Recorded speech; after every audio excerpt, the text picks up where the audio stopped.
Welcome friends, summer defence education 11 में आपका स्वागत है। इंडियन एयरफोर्स, नेवी, आर्मी और अन्य फिजिक्स संबंधी कॉम्पिटिटिव एग्जाम के लिए एक बेहतरीन इंपॉर्टेंट क्वेश्चन। ध्रुवण की व्याख्या कौन सा प्रकाश सिद्धांत करता है? यानी कि जो पोलराइजेशन की घटना है उसकी व्याख्या प्रकाश के कौन सा सिद्धांत करता है? ऑप्शन नंबर ए कणिका सिद्धांत, ऑप्शन नंबर बी तरंग सिद्धांत, ऑप्शन नंबर सी विद्युत चुम्बकीय तरंग सिद्धांत, ऑप्शन नंबर डी क्वांटम सिद्धांत।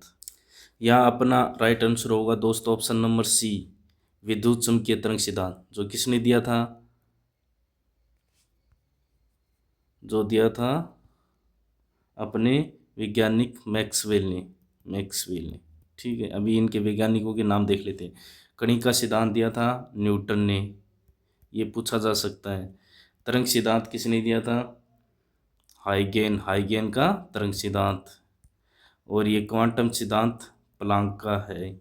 ठीक है दोस्तों, अब एक एक करके देखते हैं। एक नंबर क्या है? कणिका सिद्धांत। ये कौन कौन सी प्रकाश की घटनाओं की व्याख्या करती है? एक तो प्रकाश के ऋजु रेखीय संचरण की, यानी कि प्रकाश एक सरल रेखा में गमन करता है, इस घटना की व्याख्या कणिका का सिद्धांत करता है, जो कि न्यूटन ने दिए हैं। इसके अलावा ये सिद्धांत परावर्तन और अपवर्तन की भी व्याख्या करता है। ठीक है, अब नंबर 2 पर चलती है तरंग सिद्धांत। तरंग सिद्धांत कौन कौन सी घटनाओं की व्याख्या करेगा प्रकाश की? ये करेगा परावर्तन, अपवर्तन, विवर्तन और व्यतिकरण। इस 4 घटनाओं की व्याख्या प्रकाश की तरंग सिद्धांत करेगा, जो कि हाइगेन ने दिया। हाइगेन ने ही प्रकाश को क्या माना था? यांत्रिक तरंग माना था। यांत्रिक तरंग यानी ये अनुदैर्ध्य तरंग। ये किसने बताया था प्रकाश के बारे में? तरंग सिद्धांत जिसने दिया था? हाइगेन ने ये बताया है। ठीक है दोस्तों,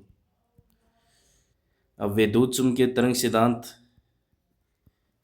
विद्युत चुम्बकीय तरंग सिद्धांत ये किसकी व्याख्या करता है? ध्रुवण की, जो कि मैक्सवेल ने ये नियम दिया था। अब ध्रुवण होता क्या है? प्रकाश क्या है कि सामान्य रूप से सभी दिशाओं में फैलता है। ठीक है, उस प्रकाश को एक निश्चित दिशा में सही डायरेक्शन में एक समतल ध्रुवित प्रकाश प्राप्त करने के लिए जो प्रक्रिया होती है, वो प्रक्रिया क्या कहलाती है? ध्रुवण कहलाती है। ठीक है दोस्तों, अब लास्ट आता है अपना 4 नंबर पर क्वांटम सिद्धांत। क्वांटम सिद्धांत इन फ्यूचर फिजिक्स का जो भविष्य है वो क्वांटम पर टिका हुआ है। क्वांटम टेक्नोलॉजी को डेवलप किया जा रहा है दिनों दिन। आने वाले फ्यूचर में आप क्वांटम से संबंधित चीज़ें देखोगे और क्वांटम कंप्यूटर, अन्य टेक्नोलॉजी डिवाइस भी यूजेस होंगी फ्यूचर क्वांटम में। ठीक है दोस्तों, ये किस किस की व्याख्या करता है? ये करता है एक तो प्रकाश विद्युत प्रभाव की,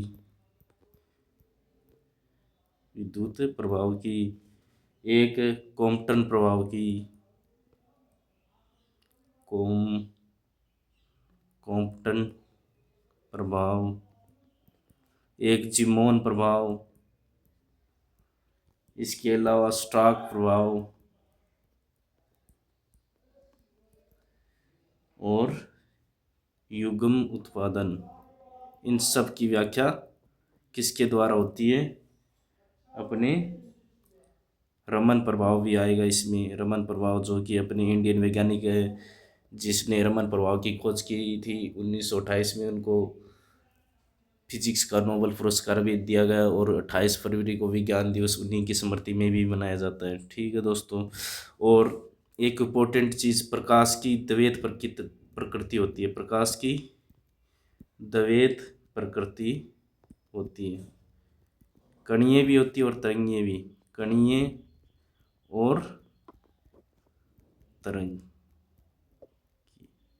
यानी कण के रूप में भी और तरंग के रूप में, दोनों रूप में प्रकाश की प्रकृति होती है। ठीक है दोस्तों, वीडियो अच्छा लगा हो तो लाइक कमेंट शेयर करें। बहुत सी डिटेल्स के साथ इस क्वेश्चन को क्या है, बहुत सारी इंपॉर्टेंट जानकारी भी है जो कि फिजिक्स के और अन्य इंडियन एयरफोर्स, आर्मी, नेवी, अन्य फिजिक्स संबंधी कॉम्पिटिटिव एग्जाम के लिए बहुत ही इम्पोर्टेंट इसमें फैक्ट्स दिए गए हैं। कणी का सिद्धांत किसने दिया? न्यूटन ने। तरंग सिद्धांत आइगेन ने। विद्युत चुम्बकीय तरंग सिद्धांत प्रकाश का मैक्सवेल ने। क्वांटम सिद्धांत प्लांक का। तो ये चीज़ें, ये किस किस प्रकार की घटना की व्याख्या करते हैं, ये सारी चीज़ें इंपॉर्टेंट है और इनसे बहुत सारे क्वेश्चन भी बन सकते हैं। और बहुत ही इंपॉर्टेंट क्लास है। लाइक कमेंट शेयर करें और चैनल को सब्सक्राइब करें। जय हिंद, जय भारत दोस्तों।